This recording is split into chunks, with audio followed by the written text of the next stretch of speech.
ہر قسم کی حمد و ثنا تعریف و توصیف اس ذات کے لیے جس نے استار خانہ عالم کو وجود بخشا، اور کروڑ درود و سلام اس سے آخری پیغمبر پر جنہوں نے دنیا میں حق کا بول بالا کیا۔ یہ ذی قعدہ کا مہینہ چل رہا ہے اور اس مہینے کو آپ حج کا مہینہ بھی کہہ سکتے ہیں۔ الحج اشہر معلومات پارہ نمبر 2 میں اللہ تعالیٰ نے فرمایا کہ حج کے ایام یعنی مہینے مقصود متعین فکس اور معلوم ہیں۔ وہ کون کون سے ہیں؟ ذی قعدہ کا مہینہ، ذی الحجہ کا مہینہ یعنی ابتدائی 10 دن، اور اس سے پہلے ذی قعدہ سے پہلے شوال کا مہینہ جن میں حجاج کرام احرام باندھتے، تو انہی مہینوں میں سے ذی قعدہ کا مہینہ بھی ہے۔ اس مقدس مہینے کے اندر ان مبارک ایام میں ہمارے علاقے سے بھی حجاج کرام کی تیاریاں جاری و ساری ہے، اور دنیا بھر سے یعنی پوری دنیا سے چپتے چپتے اور کونے کونے سے حجاج کرام کے قافلے بیت اللہ شریف کی جانب رواں دواں ہے اور سفر حج کی تیاریوں میں مصروف ہے۔ ہم بھی دعا کرتے ہیں کہ پروردگار عالم ہمیں بھی حج بیت اللہ کی سعادت سے بہرور فرمائے اور اپنے مبارک گھر کا دیدار اور حاضری نصیب فرمائے۔ حج اسلام کا ایک مقدس فریضہ ہے۔ ہمارا بچہ بچہ جانتا ہے کہ اللہ تعالیٰ نے، اس کے پیارے رسول نے، شریعت اور دین اسلام نے دین اسلام کی بنیاد جن چیزوں پر رکھی ہے وہ ٹوٹل 5 چیزیں ہیں۔ بنی الاسلام علی 5، 5 چیزوں پر دین اسلام کی بنیاد رکھی گئی ہے۔ شہادت اللہ الہ الا اللہ وان محمد الرسول اللہ، سب سے بنیادی چیز تو یہ ہے کہ بندہ دل و جان سے پختہ اعتقاد کے ساتھ میں اللہ اور اس کے رسول پر ایمان رکھے۔ ایمان کے اقرار کے بعد سب سے پہلی چیز جو عائد ہوتی ہے وہ ہے الصلاۃ، نماز۔ اس کے بعد میں صوم و رمضان المبارک کے روزوں کا اہتمام کرنا، و الزکاۃ، زکوٰۃ کی ادائیگی صاحب نصاب پر، اور آخری چیز کیا ہے؟ وحج البیت من استطاع الیہ سبیلا، جو بھی بندہ صاحب حیثیت ہو اللہ تعالیٰ نے سفر کے اخراجات برداشت کرنے اور سفر حج کے دوران اپنے اہل خانہ کی کفالت کرنے اس پہ اس کو استطاعت دے رکھی ہو تو اس کے ذکر بیت اللہ شریف کو حج کرنا فرض ہے۔ یہ 5 چیزیں ہیں جن پر دین اسلام کی بنیاد کھڑی ہوئی ہے۔ بلکہ ایک موقع پر تو حضور نور صلی اللہ علیہ وآلہ وسلم نے حج کے مقدس فریضے کو ایمان اور جہاد کے بعد اسلام کا سب سے مضبوط ترین اور سب سے افضل ترین عمل قرار دیا ہے۔ چنانچہ آپ سے پوچھا گیا، دریافت کیا گیا، ای الاعمال افضل، یا رسول اللہ آپ بھی ارشاد فرما دیجئے کہ سب سے بہترین اور افضل ترین اعمال کیا؟ آپ نے جو سب سے پہلا عمل ارشاد فرمایا وہ تھا ایمان باللہ و رسولہ۔ ایمان کے بغیر تو انسان کا کوئی بھی عمل معتبر نہیں ہے۔ یعنی دنیا کے ہزاروں کفار اور مشرکی اس وقت لاکھوں روپے کروڑوں روپے خرچ کر کے سفر حج کے لیے روانہ ہو جائے، یا وہ بڑے ٹھاٹ باپ کے ساتھ میں کروڑوں کی مسجد تعمیر کر لے یا دان پنیہ کا کام کر لے، اور وہ کرتے بھی ہیں، لیکن وہ سارے کام ان کے کاموں کا صلہ ان کو دنیا میں اللہ تعالیٰ دے دیتا ہے، ان کا آخرت میں کوئی حصہ نہیں ہے، اس لیے کہ ان کا ایمان ہی نہیں ہے، اور جب تک کہ ایمان نہیں ہے تو سارے اعمال کا دار و مدار تو ایمان پر ہی ہے۔ آپ نے ارشاد فرمایا ایمان باللہ و رسولہ، سب سے افضل ترین عمل کیا ہے؟ اللہ اور اس کے رسول پر ایمان رکھنا، دل کے پختہ اعتقادات کے ساتھ میں اللہ اور اس کے رسول کو دل دیکھ کر ماننا اور ان کے احکام کی پیروی کرنا۔ ثم ماذا، پوچھنے والے نے پوچھا یا رسول اللہ ایمان کے بعد میں سب سے افضل عمل کیا ہے؟ آپ کو ارشاد فرمایا جہاد فی سبیل اللہ، میدان جہاد میں اتر کر اللہ کے دشمنوں سے دو بدو مقابلہ کرنا، ان کے سامنے ڈٹ جانا اور جان ہتھیلی پر لے کر میدان جنگ میں اتر جانا۔ جہاد فی سبیل اللہ ایمان کے بعد سب سے افضل ترین عمل۔ پوچھنے والے نے پھر پوچھا ثم ماذا، یا رسول اللہ ان 2 اعمال کے بعد سب سے افضل ترین عمل اور کیا ہو سکتا ہے؟ آپ نے ارشاد فرمایا حج مبرور، وہ حج جو نیکیوں سے بھرا ہوا، حج مبرور جس کو کہا جاتا ہے، ہمارے اردو میں جو اس کا ترجمہ حج مبرور ہی کیا جاتا ہے۔ حج مبرور ایسا حج کہ جس حج کے اندر انسان سے کوئی گناہ سرزد نہ ہوا ہو، بہت آخری اسٹیپ ہے گناہ کا، یعنی جو خطا اور غلطی اور لغزش ہوتی ہے اس سے بھی اپنے دامن کو بچائے رکھے حالت حج کے اندر، سفر حج کے اندر۔ یہ ہے حج مبرور، ایسا حج کہ جس سے واپسی کے بعد میں انسان کے دل کی دنیا بدل جائے اور اس اللہ کی رضا اور خوشنودی کو اپنے زندگی کا نصب العین سمجھ کر زندگی کے آخری سانس تک اسی طرح زندگی بسر کر کرائے۔ یہ ہے حج مبرور جو انسان کی دل کی دنیا بدل دے، اس کی زندگی کے اندر انقلاب برپا کر دے، نیکیوں بھرا حج۔ اور جس مسلمان کو ایسا حج نصیب ہو جائے حج مبرور کہ اس سے کوئی گناہ، کوئی خطا اور کوئی لغزش اس سفر حج کے اندر سرزد نہ ہوئی ہو، تو اس کا جزا، اس کی جزا، اس کا بدلہ اور اس کا اجر و ثواب کیا ہے اللہ کے نزدیک؟ تو وہ بھی حضور کی زبان مقدس سے سن لیجئے۔ حضرت ابو ہریرہ فرماتے ہیں، یہ بخاری اور مسلم شریف کی روایت ہے کہ جس بھی مسلمان بندے کو حج مبرور کی سعادت نصیب ہو گئی تو اس کو کیا عطا ہوگا؟ والحج المبرور لیس لہ جزاء الا الجنہ، پر حج مبرور کا بدلہ صرف ایک چیز ہے، وہ کیا ہے کہ اللہ تعالیٰ جس بھی بندے کو حج مبرور کی سعادت نصیب فرما دے اس سے لیے جنت سے کم پر راضی نہیں ہونے کا۔ ایک اور موقع پر آپ نے ابھی آپ سن چکے کہ ان صحابی نے دریافت کیا کہ ایمان کے بعد سب سے افضل عمل کیا ہے؟ حضور نے فرمایا جہاد فی سبیل اللہ، اللہ کے راستے میں جہاد کرنا، جان ہتھیلی پر لے کر میدان جنگ میں اتر کر کافروں سے مشرکوں سے دو بدو مقابلہ کرنا، تو کوئی معمولی کام تو نہیں ہے۔ جان جوخم میں ڈالنا، اپنی جان اللہ کے حوالے کر دینا کہ اگر بچ گئے تو غازی اور مر گئے تو شہید، تو یہ کتنا مضبوط ترین عمل ہے۔ آج امت مسلمہ بڑی بزدلی کے شکار ہو گئی ہے، ممبر پر بیٹھ کر اور جہاد کا نام لو ہی جہاد کے الفاظ ہے تو مسلمانوں کے دل لرز سے کہ کوئی بی جے پی کے کارکن آ جائیں گے اور ابھی قائد صاحب کو گرفتار کر کے لے کے چل جائیں گے، اور مجلس میں بیٹھے جتنے افراد ہیں سب کو اٹھا کر لے کر چلے جائیں گے، تو جہاد کا لفظ بھی آج مسلمان زبان پر لانا گوارا نہیں کرتے، حالانکہ حضور نے جہاد کو اسلام کے مضبوط ترین عمل کی چوٹی قرار دیا ہے۔ چوٹی والا عمل، سب سے بنیادی اور بلند ترین عمل جہاد فی سبیل اللہ۔ تو چاہے کہ امت مسلمہ کے مرد اور کریئر جوان جو جم جوائن کر رہے ہیں، صبح مارننگ واک پر نکلتے ہیں، جاگنگ کرتے ہیں اور اپنی صحت اور اپنی فٹنس کو پتہ نہیں کس کام کے لیے وہ جو ہے سب کو کرنے کا ارادہ رکھتے ہیں، لیکن جا کہیں جہاد کی بات ہو تو لرزہ طاری ہو جاتا ہے ان کے بدن پر، یہ کیا بات ہو رہی ہے۔ ایک وقت تھا کہ امت مسلمہ کی خواتین بھی مردوں کے شانہ بہ شانہ کھڑے رہ کر جہاد کے اندر شرکت کی تمنا رکھتی تھی اور ان کا جذبہ جمع تھا۔ وہ رسول اللہ کی بارگاہ میں حاضر ہو کر درخواست کیا کرتی تھی، یا رسول اللہ ہم خواتین گھر پر بیٹھے ہیں، ہمارا کا دین اسلام میں تو حصہ نہیں، ہم کیوں محروم ہیں؟ ہم کو بھی میدان جہاد کے اندر شرکت کی اجازت دی جائے، ہم بھی اللہ کے کافروں سے مقابلہ کریں گے، ان کے چھکے چھڑائیں گے، نہیں کچھ تو جو کچھ ہمارے قسمت میں مقدر ہوگا اپنی قسمت کے بقدر حصہ لگائیں گے۔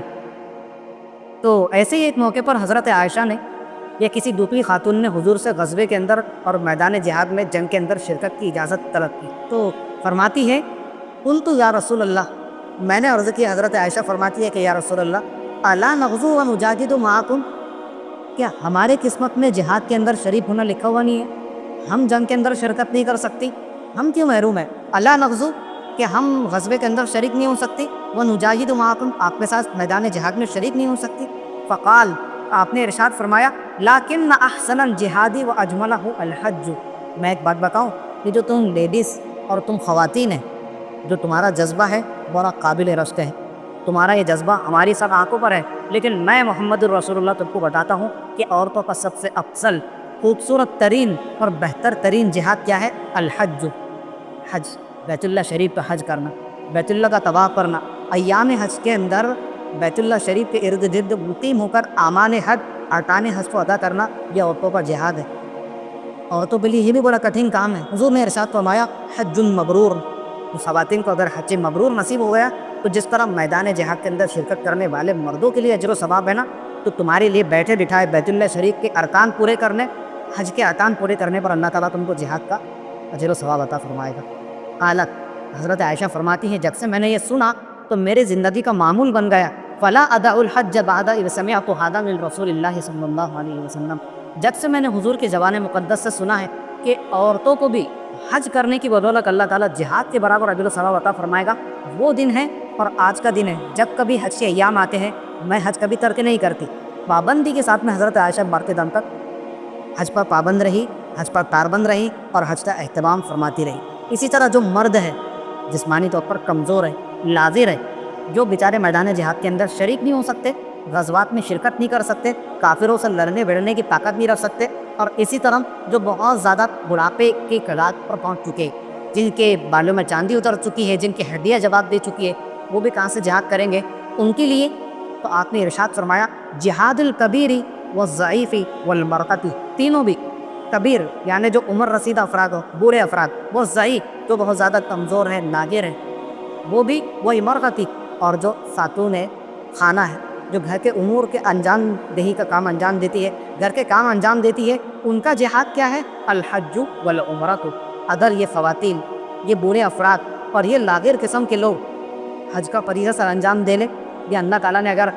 حج ان کے مقدر میں نہیں لکھا، اگر وہ عمرہ کر لے، اس کی بدولت بھی اللہ تعالیٰ ان کو میدان جہاد میں شرکت کا ثواب اور اجر عطا فرما دے گا۔ اسی طرح حج جو ہے دین اسلام کو بنیادی رکن ہونے کے ساتھ ساتھ اجر و ثواب کا ذریعہ ہونے کے ساتھ ساتھ انسان کی تنگی، انسان کی محتاجی، اس کی کلاشی، اس کی مفلسی کو بھی دور کرنے کا بہت بڑا ذریعہ ہے۔ آپ نے ایک بات سنی ہوگی کہ جو حاجی ہوتا ہے، حج کر کے آ جاتا ہے، تو اللہ تعالیٰ اس کو کبھی فقر و فاقے سے گزرنے نہیں دیتا۔ یعنی کبھی ایسی نوبت نہیں آئے گی کہ حاجی کو لوگوں کے سامنے بھیک مانگنے کی ضرورت پڑ جائے گی، نہیں، اللہ تعالیٰ اس کے لیے لاج رکھتا ہے۔ اب آ جائیے حضرت ابن عباس کی روایت کی طرف۔ سرکار مدینہ صلی اللہ علیہ وآلہ وسلم نے ارشاد فرمایا، ادیم الحج والعمرۃ،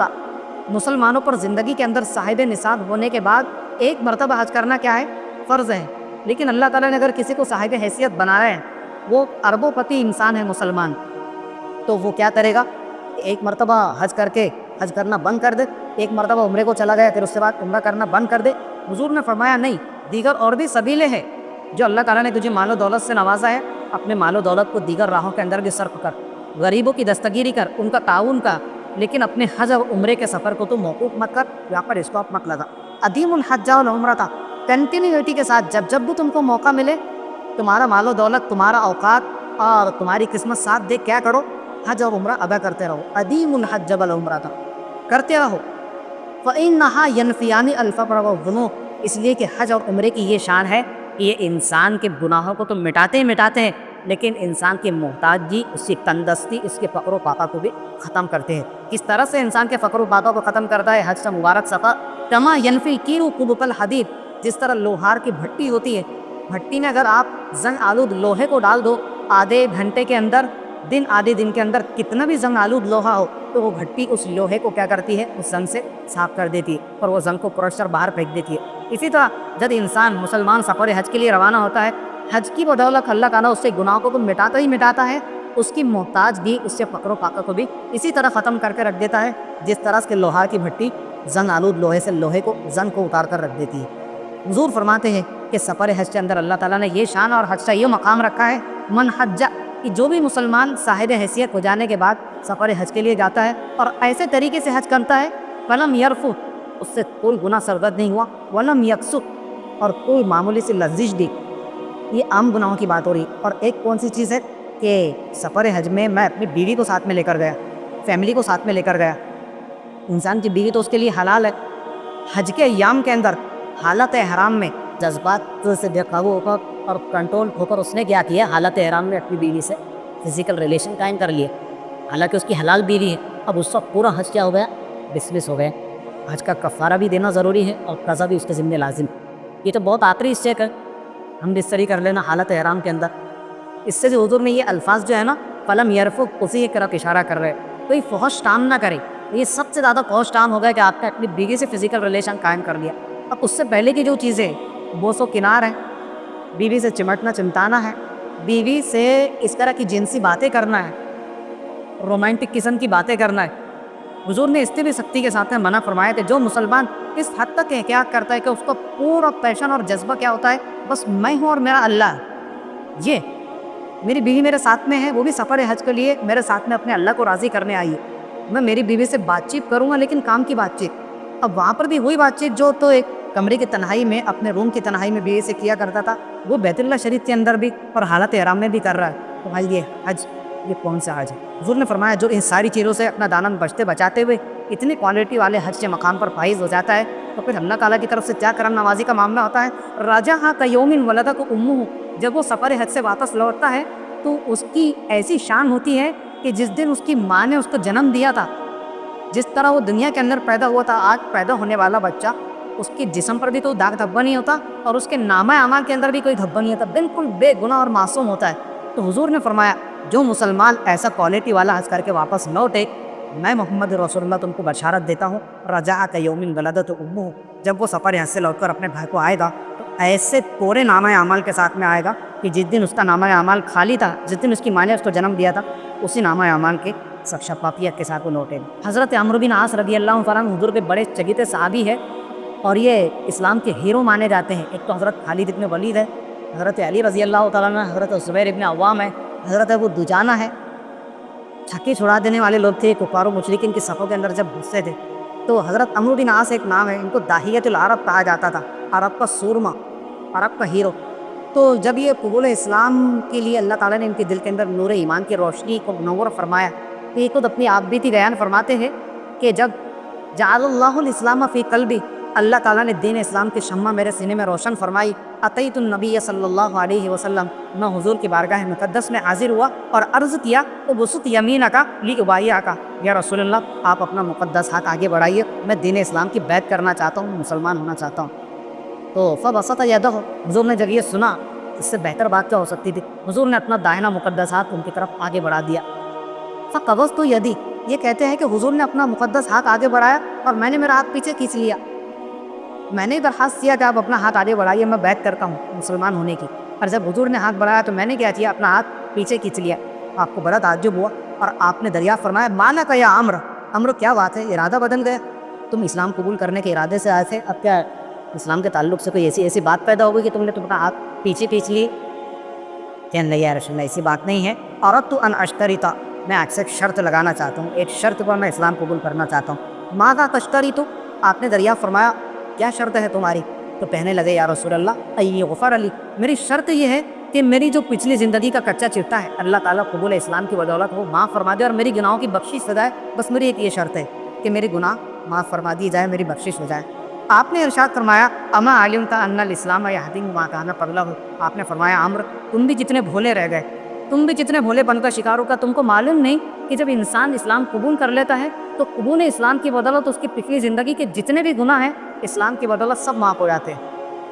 والہجرۃ تہدم ما کان قبلہ، دوسری چیز ارشاد فرمائی کہ جب مسلمانوں کو تنگ کیا جانے لگے اور ان کو ہجرت کرنے پر مجبور ہونا پڑے کہ اب ہم یہاں پر مسلمان بن کر رہ نہیں سکتے، تو جب یہ معاملہ ہو جائے تو پھر اس کے بعد میں جب ہجرت پر مسلمانوں کو مجبور ہونا پڑے تو حضور نے فرمایا کہ ہجرت کا عمل کوئی معمولی عمل نہیں ہے، حضور نے بھی مکے کے چھوڑ کر مدینے کی ہجرت فرمائی، آپ کو بھی اپنا گھر بار اور اپنا پیارا محبوب وطن چھوڑنا پڑا، یہ بڑا جان جوکھم والا کام ہوتا ہے، انسان کو اپنا وطن محبوب ہوتا ہے، لیکن جب اس کو وطن چھوڑنے پر مجبور ہونا پڑے، ہجرت کرنے پر مجبور ہونا پڑے، تو حضور نے فرمایا والہجرۃ تہدم ما کان قبلہ، ہجرت کی بدولت بھی اللہ تعالیٰ پچھلے سارے گناہوں کو معاف فرما لیتے ہیں۔ اور آخری چیز جو ہمارے آج کے ٹاپک سے ریلیٹڈ ہے، آپ نے ارشاد فرمایا والحج یہدم ما کان قبلہ، جب بھی کوئی مسلمان صاحب حیثیت ہو گیا، وہ حج کے لیے گیا اور حج سے واپس لوٹتا ہے تو اس سفر حج کی بدولت اللہ تعالیٰ اس کی پچھلی زندگی کے سارے گناہوں پر معافی کا قلم پھیر دیتے ہیں، سارے گناہوں کی بخشش ہو جاتی ہے۔ ایک بڑی دلچسپ روایت ہے، یہ تھوڑی لمبی چوڑی روایت حج کے تعلق سے، یہ حضرت ابن عمر جو حضرت عمر کے چہیتے اور لاڈلے بیٹے ہیں اور بڑے جلیل اور قدر صحابی ہیں، وہ فرماتے ہیں کنتو جالسا مع النبی صلی اللہ علیہ وسلم فی مسجد منا، میں منا کی مسجد کے اندر حضور کی صحبت میں بیٹھا ہوا تھا، فأتاه رجل من الانصار ورجل من ثقیف، دو لوگ آئے، ایک تو ایک انصاری صحابی تھے اور ایک قبیلہ ثقیف سے بلانگ کرنے والے صحابی تھے، وہ دونوں حاضر خدمت ہوئے، فسلم، انہوں نے سلام عرض کیا اور کہنے لگے جئنا نسألک یا رسول اللہ، ہم ایک مقصد لے کر آئے ہیں کہ ہم آپ سے کچھ سوالات پوچھنا چاہتے ہیں، اگر ہمیں ان سوالات کے جوابات مل جائے تو بڑی غنیمت اور آپ کی مہربانی۔ آپ نے ارشاد فرمایا ان شئتما اخبرتکما بما جئتما تسألان عنہ فعلت، اب دو چیزیں ہیں، تم بتاؤ تم کیا چاہتے ہو کہ جو سوالات تم لے کر آئے ہو میں خود اپنی طرف سے وہ سوالات تمہارے سامنے پیش کروں کہ کیا تم لے کر آئے ہیں؟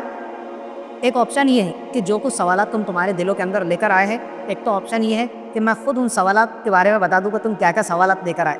کتنی بڑی بات ہے۔ اور دوسرا آپشن آپ نے یہ رکھا وَإِن شِئْتُمَا أَمْسِكْ وَتَسْأَلَانِ فَعَلْتُ، اگر تم چاہو کہ جو سوالات تم لے کر آئے ہو اور تم خود ہی پوچھنا چاہتے ہو کہ جو بھی آپشن ہے تم پوچھو، میں خاموش رہوں گا اور اس سے بعد میں جواب دوں گا۔ پہلا آپشن یہ کہ میں خود بتاتا ہوں کہ تم کیا سوالات لے کر آئے۔ انہوں نے کہا اخبرنا یا رسول اللہ، یا رسول اللہ، تو بہت بڑی بات ہے کہ جو سوالات ہم اپنے دل کے اندر لے کر آئے ہم نے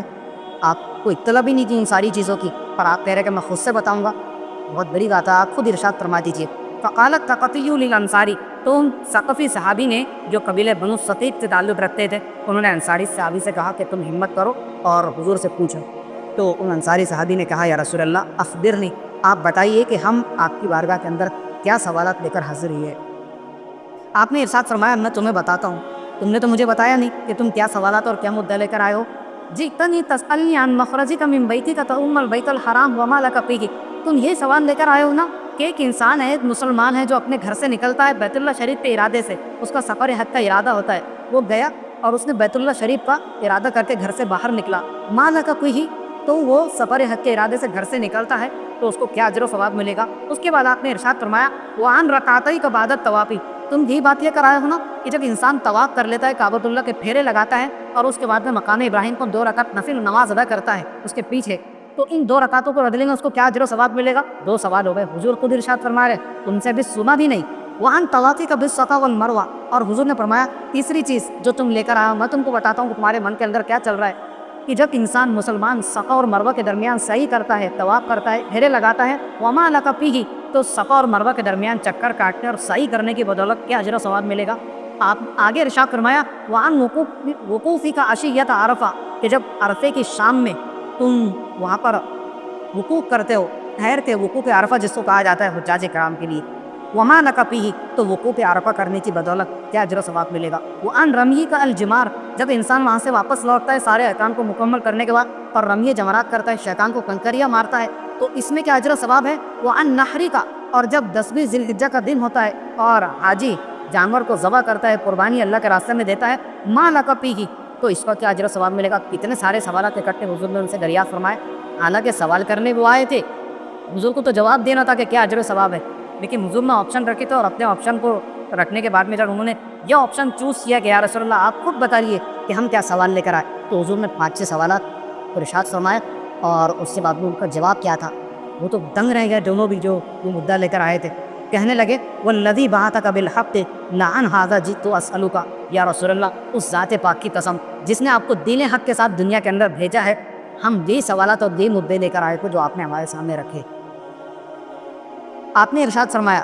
یہ ہوئی تمہاری بات، یہ تھے تمہارے سوال جو تم کو کرنا چاہیے تھا، لیکن میری زبان سے سوال بھی میں نے قائم کیا، اب ان سارے سوالوں کے جوابات سنو۔ آپ نے ارشاد فرمایا فَإِنَّكَ إِذَا خَرَجْتَ مِن بَيْتِكَ تَؤُمُّ الْبَيْتَ الْحَرَامَ، جب تم سفر حج کے ارادے سے اپنے گھر سے نکلتے ہو بیت اللہ شریف کو ارادہ کر کے، لا تَضَعُ نَاقَتَكَ قُفًّا وَلَا تَرْكَعُهُ، تو جس سواری پر سوار ہو کر تم نکلتے ہو تو تمہاری سواری کے اٹھنے والے ہر قدم کے بدلے،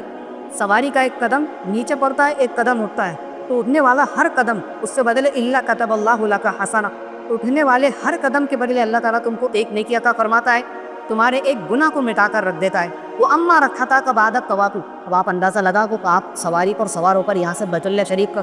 سفر کر رہے ہیں، اتنا لمبا چوڑا سفر ہے، ہزاروں میل کا، اٹھنے والا ہر قدم،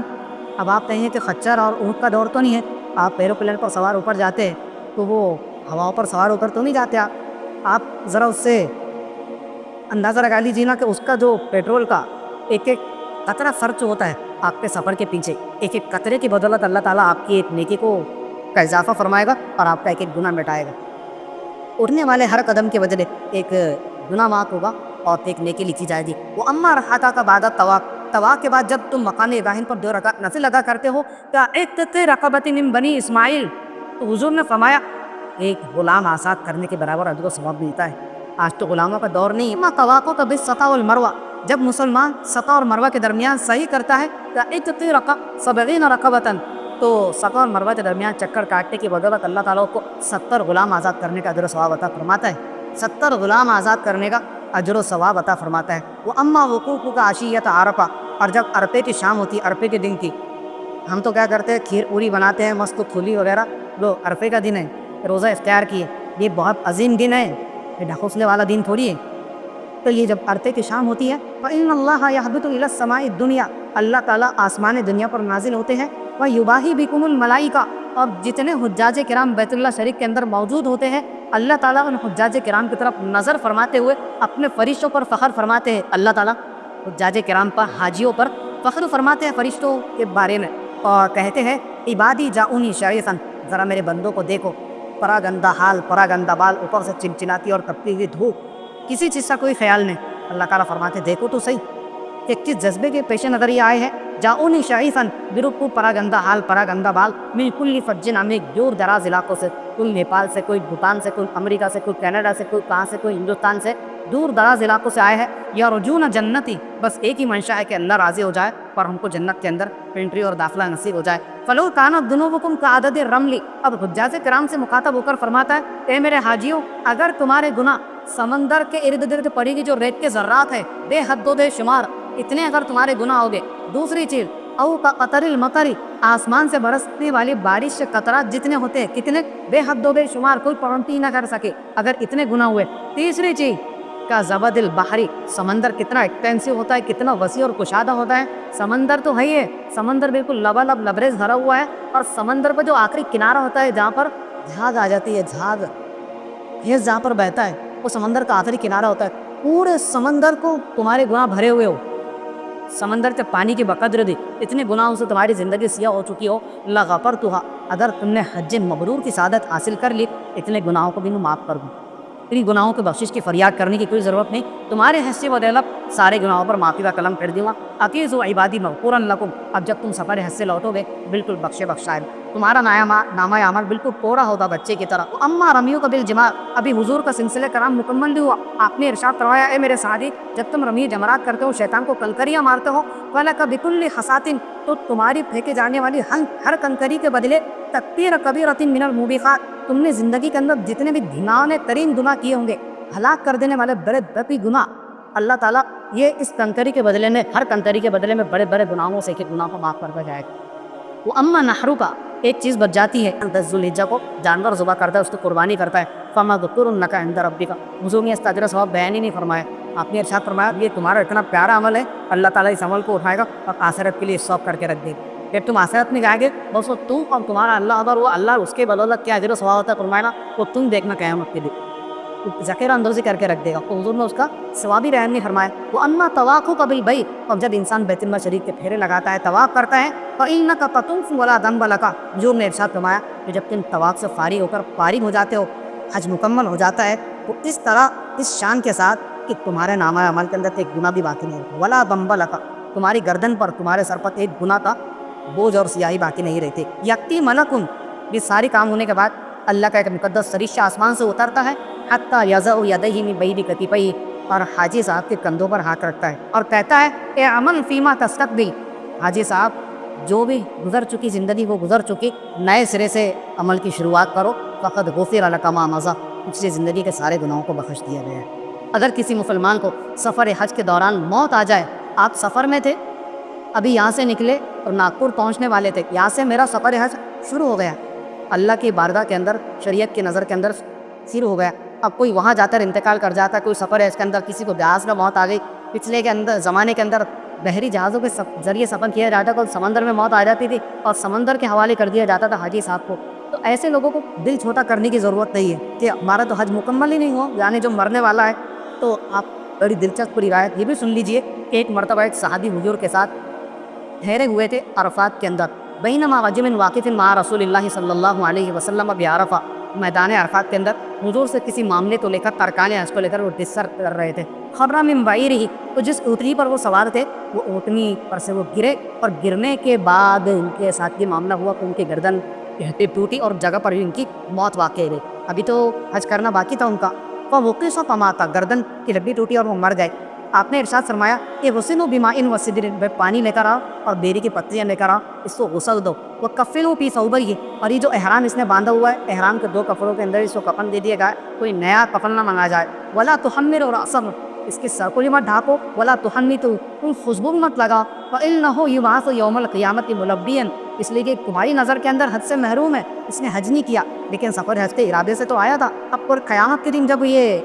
میدان محشر میں اٹھایا جائے گا تو دیکھنا کس شان کے ساتھ اٹھایا جائے گا. یأتی یوم القیامت ملبیا، تم سب اپنی قبروں سے اٹھیں گے بالکل خاموش زبان، میدان محشر کی طرف بڑھ رہے ہوگے. اور یہ کیسے اٹھیں گے؟ ان کی زبان پر تلبیہ کے کلمات ہوگے، لبیک اللہم لبیک، لبیک لا شریک لک لبیک، ان الحمد والنعمت لک والملک لا شریک لک. قیامت کے دن جو سفر حج سے پہلے، سفر حج کے دوران موت واقع ہو جا رہی ہے اس کو اللہ تعالیٰ کی شان کے ساتھ اٹھائے گا کہ اس سے زبان پر تلبیہ کے کلمات جاری ہو گئے. اور جو مسلمان آج کل صاحب حیثیت ہے، 2025 آنے والی 36-27 سے اندر، اور پچھلے کئی سال سے وہ صاحب حیثیت ہے، لیکن جان دوسر ٹال مٹول کر کر وہ حج کو مؤخر کر رہے ہیں، ڈیلے کر رہے ہیں. اس کو ان بات کا انتظار ہے کہ میری ایک بچی کی شادی ہو جائے، دوسرے بچے کا ولیمہ ہو جائے، میں بچی کے ہاتھ پیلے کر دوں، اس کے بعد سفر حج کے لیے روانہ ہو جاؤں گا. میرے بھائی آج سے 4 سال پہلے حج فرض ہو چکا ہے، اور کہاں جائیں گے؟ زندگی ایک کاغذ کی ناؤ ہے، چلے تو چاند تک ورنہ شام تک، زندگی کا کوئی بھروسہ نہیں ہے. آج اگر آپ کے ذمہ حج فرض ہو چکا ہے، حج کو مؤخر کرنا یہ بہت شدید طویل قسم کی وعید اس پر وارد ہوئی ہے. حضور نے ارشاد فرمایا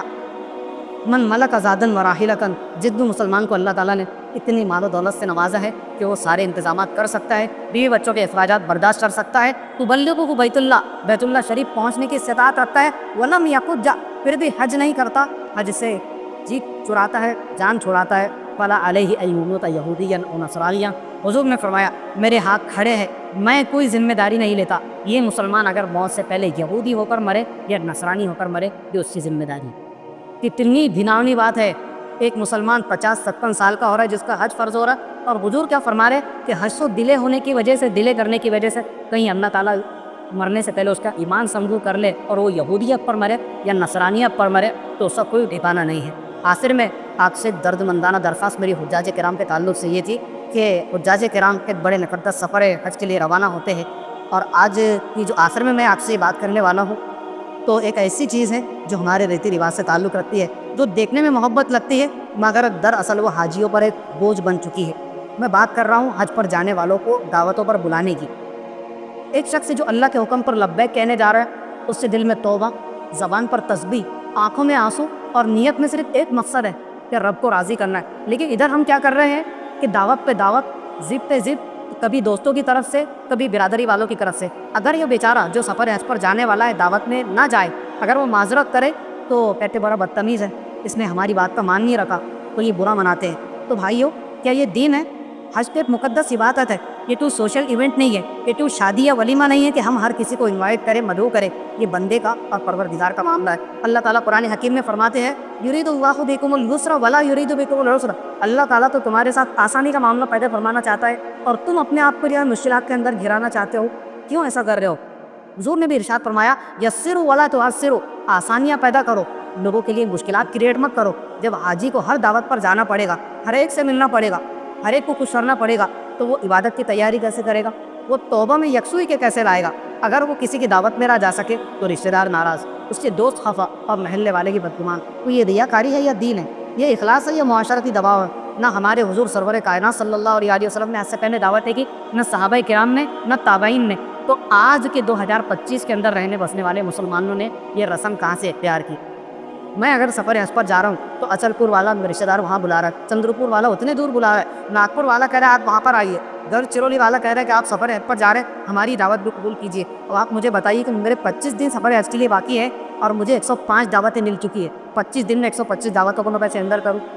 نہ جاؤں تو یہ بھی ناراض، آپ بھی ناراض، یہ بھی ناراض۔ تو اللہ کی رضا حاصل کرنے سے پہلے دنیا والوں کی ناراضگی مول لینا پڑ رہا ہے۔ یہ بہت بدترین قسم کی خیانت ہے جو ہم حجاج کرام کے ساتھ کر رہے ہیں۔ تو بھائیو، دعوت دینا کوئی بری بات نہیں ہے، دعوت دینا کوئی بری بات نہیں، کھانا کھلانا بہت اچھا عمل ہے، لیکن اگر وہ بوجھ بن جائے یا حاجی کو مجبور کیا جائے تو پھر یہ ثواب عذاب بن جاتا ہے۔ تو یاد رکھیے کہ نہ جانا اور انکار کر دینا یہ حاجی کا، اس کا اپنا حق ہے، ناراض نہ ہو، بلکہ ہم حضرات اس کو دعائیں دیں اور اس سے کہیں کہ اللہ آپ کا سفر قبول کرے، اللہ آپ کو سلامت لے جائے اور سلامتی کے ساتھ واپس لائے، ہم بھی دل سے آپ کے ساتھ ہیں۔ تو یہی اصل محبت ہے، یہی اصل دین ہے، اور خلاصہ یہی ہے کہ حاجی کو حج پر جانے دے، اس کو مہمان نہ بنائے، اسے دعائیں دے اور اس کی دعائیں حاصل کرے، اس کے سامنے اپنے تقاضے پیش نہ کرے۔ دعا فرمائے کہ پروردگار عالم ہمیں ان ریتی رواج اور رسموں کی غلامی سے نکال کر سنت کی روشنی عطا فرمائے۔ وآخر دعوانا الحمد للہ رب العالمین۔